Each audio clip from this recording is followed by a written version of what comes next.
तुम वही भर नहीं भुगतोगे जो तुमने करा एक व्यक्ति की तरह, तुम वो सब कुछ भुगतोगे जो तुम्हारे पूरे समूह ने, पूरी मानवता, एंटायर मैनकाइंड ने करा। समझ में आ रही बात? क्योंकि प्रकृति व्यक्ति को नहीं देखती, पूरी स्पीशी को, पूरे समूह को देखती है, बल्कि पूरे अस्तित्व को ही देखती है। समझ में आ रही बात? अब यहां से आप आ जाते हो कि फिर मैं जीऊं कैसे? जिम्मेदारी क्या? The question of responsibility. इसका मतलब यह कि तुम अपना तो कर्मफल भुगतने वाले सिर्फ हो नहीं, जो तुम करोगे उसका तो तुम्हें फल मिलेगा ही, तुम्हें और भी क्या मिलना है? जो सब कुछ समूह ने करा है। तो आपके साथ जो कुछ होने जा रहा है उसके अब दो हिस्से हो गए, जैसे दो अलग अलग कर्व सुपर इंपोज होकर के एक टोटल बन रहे हो। एक तो आपको उसका कर्मफल मिलेगा जो साहब आपने करा, और दूसरा आपको उसका कर्मफल मिलेगा जो पूरी मानवता ने करा। तो फिर आपकी जिम्मेदारी, आपकी रिस्पॉन्सिबिलिटी क्या है? सिर्फ ये देखना कि मैं तो अच्छा आदमी हूं, मैं तो प्रदूषण करता नहीं, मैं तो वुहान और यूनान गया नहीं था वो चमगादड़ से वायरस निकालने के लिए, मैं तो अच्छा आदमी हूं। सिर्फ आपकी इतनी जिम्मेदारी है, इंडिविजुअल रिस्पॉन्सिबिलिटी?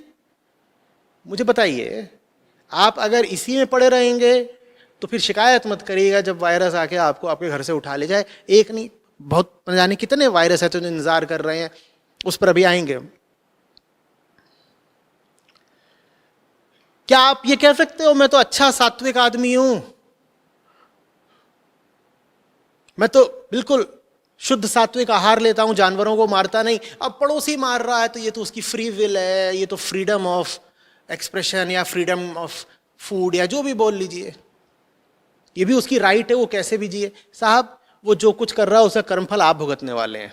ठीक वैसे जैसे अगर आपके घर के सामने एक व्यक्ति प्रदूषण करने वाला डीजल जनरेटर चला रखा हो, तो उसका धुआं आप भी भुगत रहे हैं कि नहीं भुगत रहे हैं? या आप ये क्या देंगे कि ये तो उसका व्यक्तिगत मामला है, वो क्या करे, मैं तो अच्छा आदमी हूं ना, मैं बहुत कम बिजली का इस्तेमाल करता हूं। आप अगर ऐसा बोल भी देंगे तो क्या आप बच जाएंगे?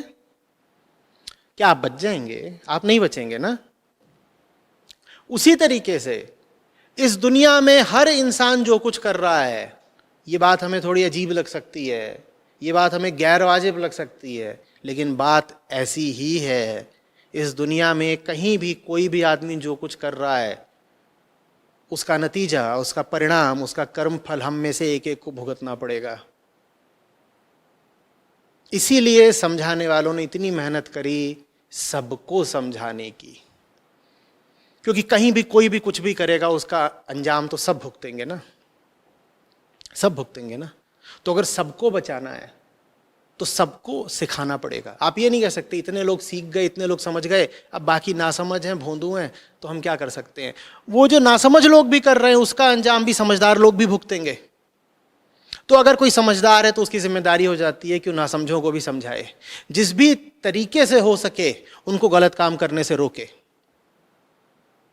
चीन में हो रहा था कुछ, मैं और आप क्यों बीमार हैं? और जो चीन में हो रहा था बहुत भद्दा था।